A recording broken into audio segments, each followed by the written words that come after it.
So tell me, when did you first learn about the Holocaust and how did you respond? When I was in Lebanon, we understood the Holocaust to be more of a Zionist propaganda in order to elicit sympathy for Jews in order that they establish the state of Israel. And in the Arab world, if you look in the Arab library, you will tend to find that the books that has been published in Arabic about the Holocaust describe the Holocaust as more of a conspiracy in order to get support for the Jews, and that it did not happen, and that even when something happened, what happened is that it was part of the war and part of the atrocities of the war, and has no significance to Jews and no significance to humanity. And that was the literature, and that was the views that people adopted within that culture. So to me, I did not know much about it. I did not study it. I did not read about it. And then I was invited by a French organization called Ala-ad-Din, based in Paris, which works on the Holocaust and works on Islamic Jewish relations.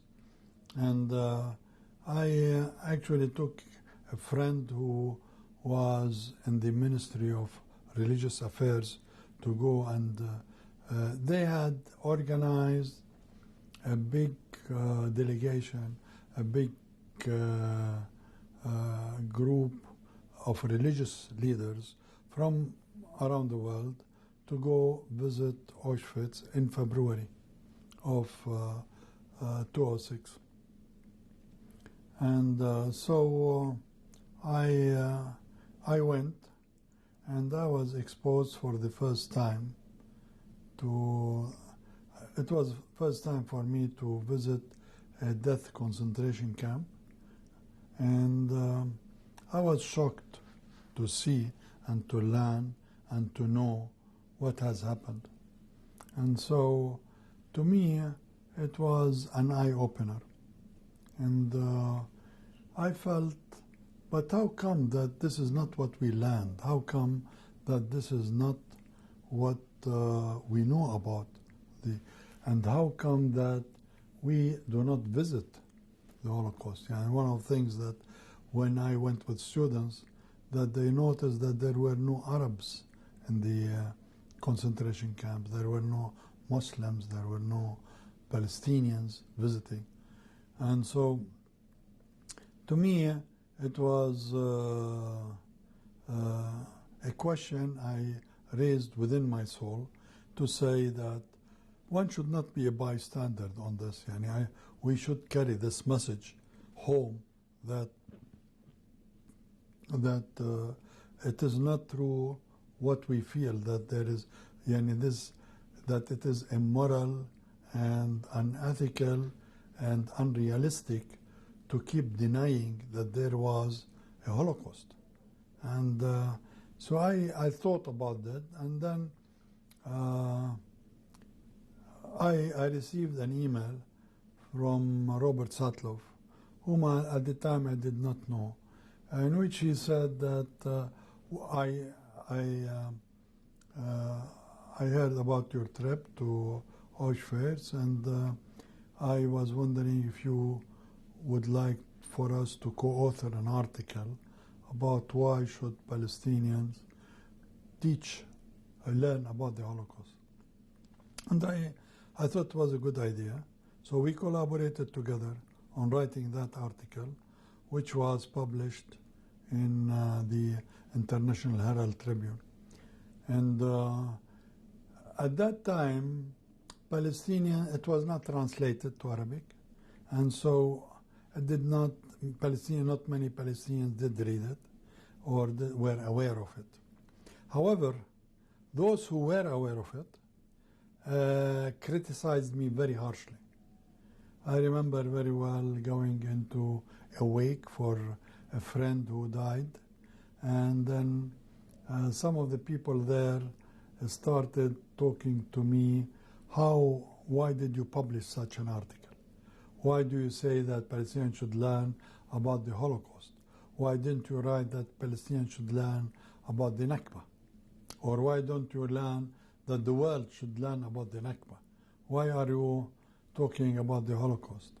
I said, because nobody is talking about the Holocaust. There are so many Palestinians talking about teaching the Nakba to Palestinians, but nobody is talking about teaching the Holocaust to Palestinians. And that's why I felt the need to actually raise this issue. And and then I tried to look into the libraries to see if there are books about the Holocaust. Couldn't find any. In Jordan, I managed to find 2 books which was anti-Holocaust, saying that the Holocaust is a conspiracy and that it is part of the Zionist plot to affect sympathy within the international community for the State of Israel. So I published a book in collaboration with 2 other colleagues about the Holocaust in Arabic, with photos, with historical description of what has happened in the Holocaust. And then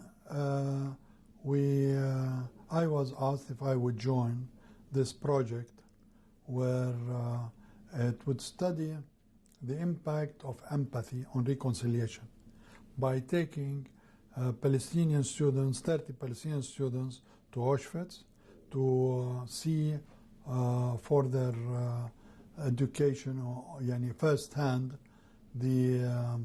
what happened in the Holocaust in a concentration camp. At the same time, take 30 Israeli students to a Palestinian refugee camp to meet with Palestinians and learn about the Palestinian suffering as a result of the 1948 Nakba. And in this way, to see what impact does empathy has on reconciliation.